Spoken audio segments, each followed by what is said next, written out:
Nesse vídeo a gente vai ver as mudanças que afetam o imposto de renda pessoa física dos sócios de empresa a partir de janeiro de 2026.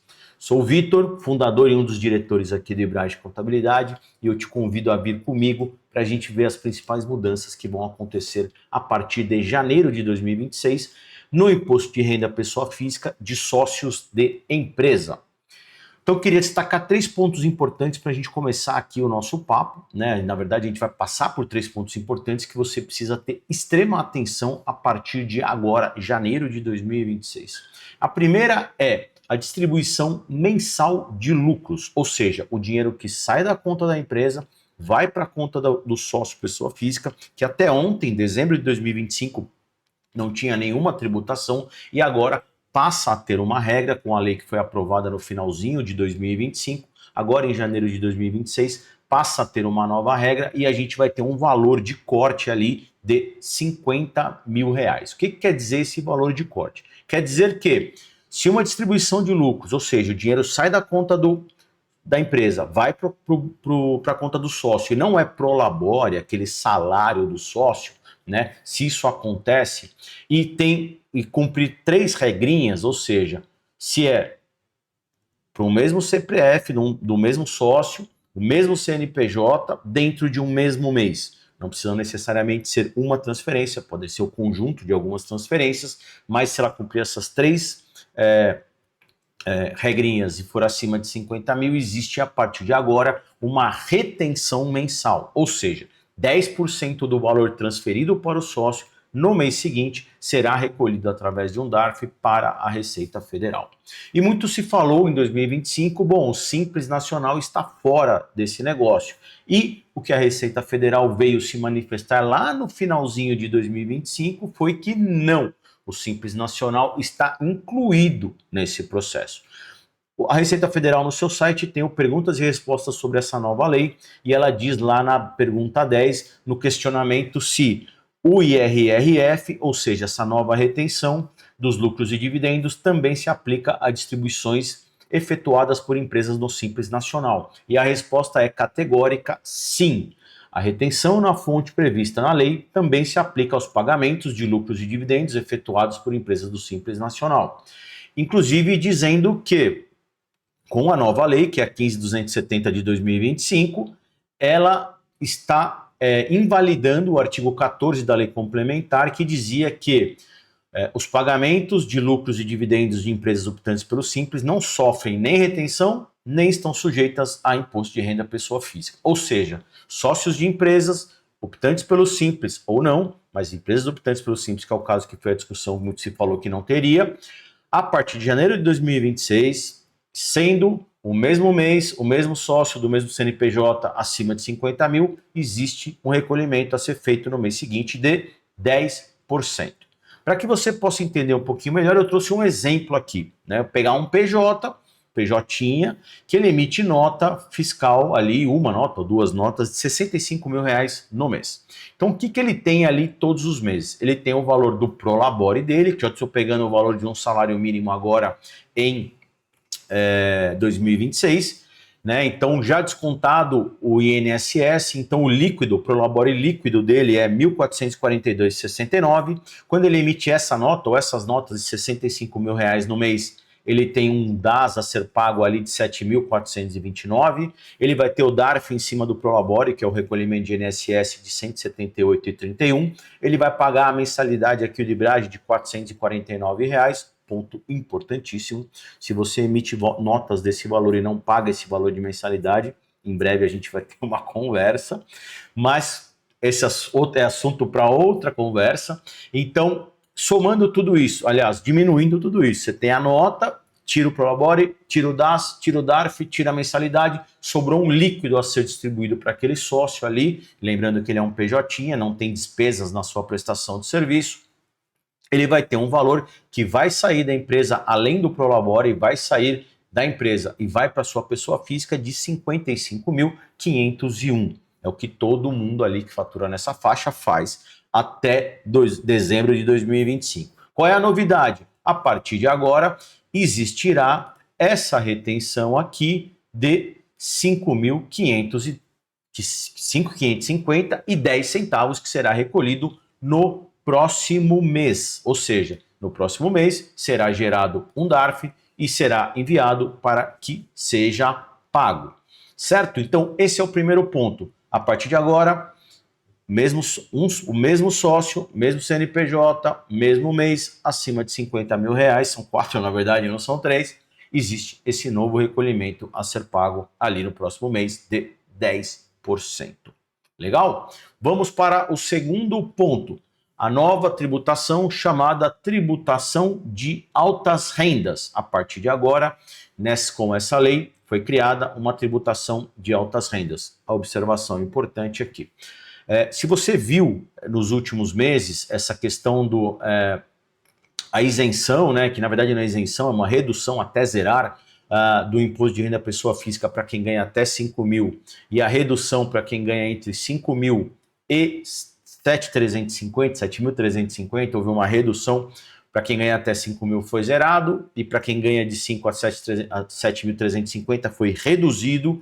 Isso vai gerar um certo rombo nas contas do governo. E essa retenção nova que a gente acabou de conversar e agora essa tributação de altas rendas vem para fechar esse buraco. E como é que vai funcionar esse negócio?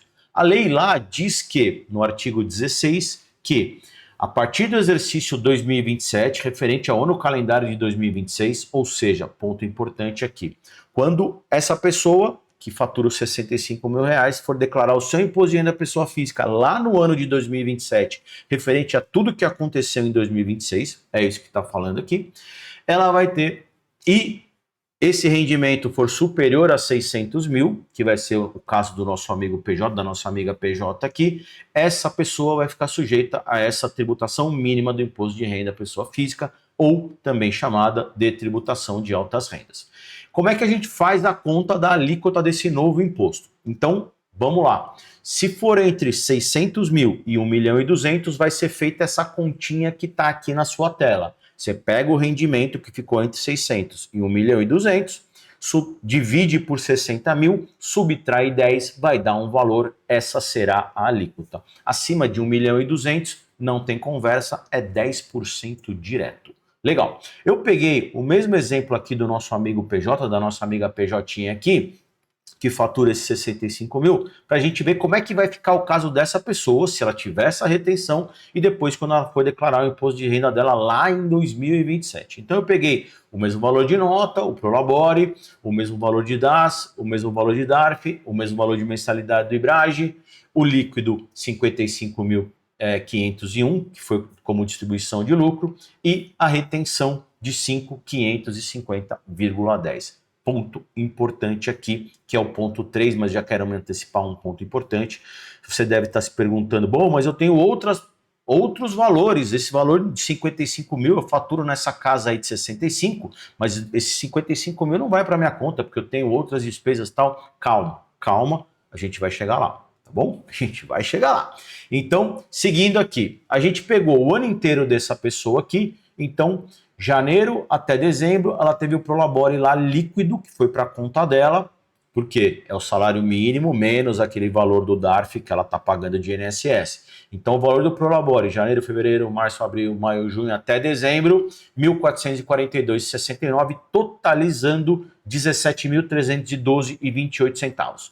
A distribuição de lucros, R$ 55.322,69, que totalizou R$ 666.012 centavos, 666.012 centavos, totalizando um rendimento. Lembra que aqui na lei a gente teve rendimento, né? Cadê a lei aqui? Beleza, vamos lá. Lendo aqui novamente, aqui a gente está aqui, ó, rendimentos total, todos os rendimentos recebidos, e aqui a gente está somando distribuição de lucro e Prolabore.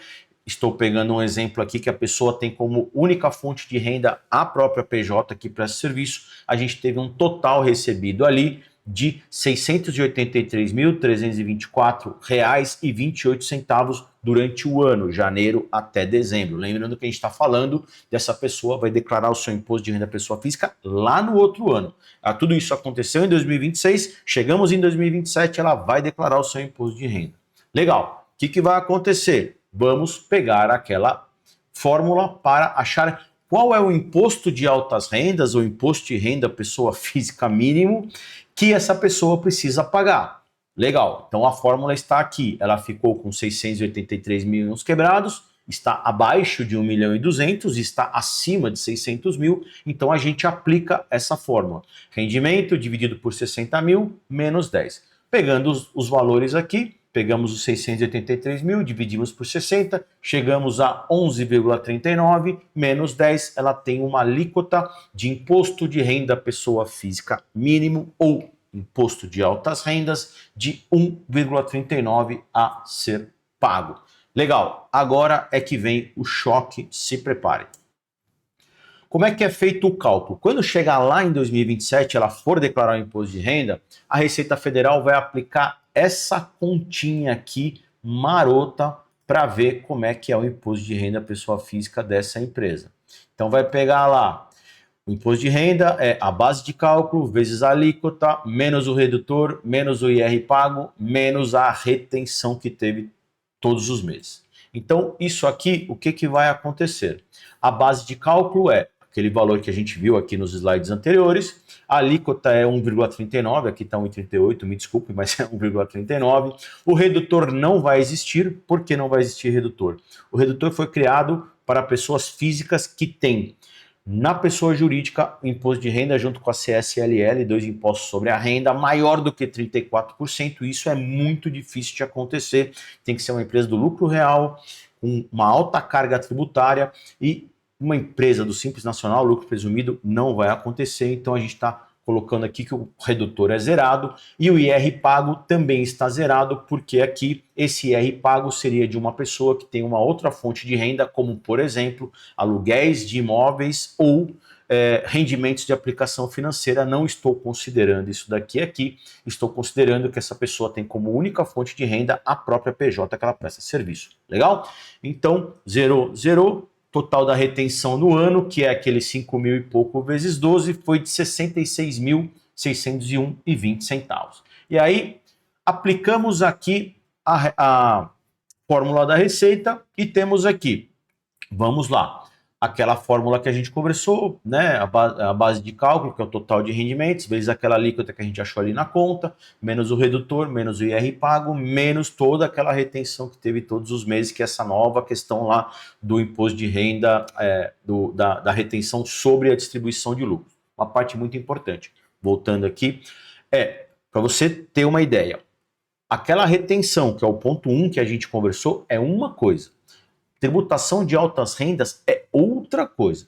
E elas se juntam exatamente nesse momento da fórmula, que é exatamente nesse momento aqui, tá? Então, chegando aqui, sem mais enrolação, a gente tem a base de cálculo vezes a alíquota, a gente tem 0 e 0 aqui, porque como eu te falei, não é uma pessoa que não tem imóveis alugados, não tem aplicação financeira, etc e tal, e ela teve essa retenção aqui total. Legal.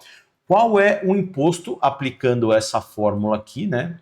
A alíquota vezes o total de rendimentos. Qual é o imposto que essa pessoa precisaria pagar de altas rendas ou imposto de renda pessoa física mínimo?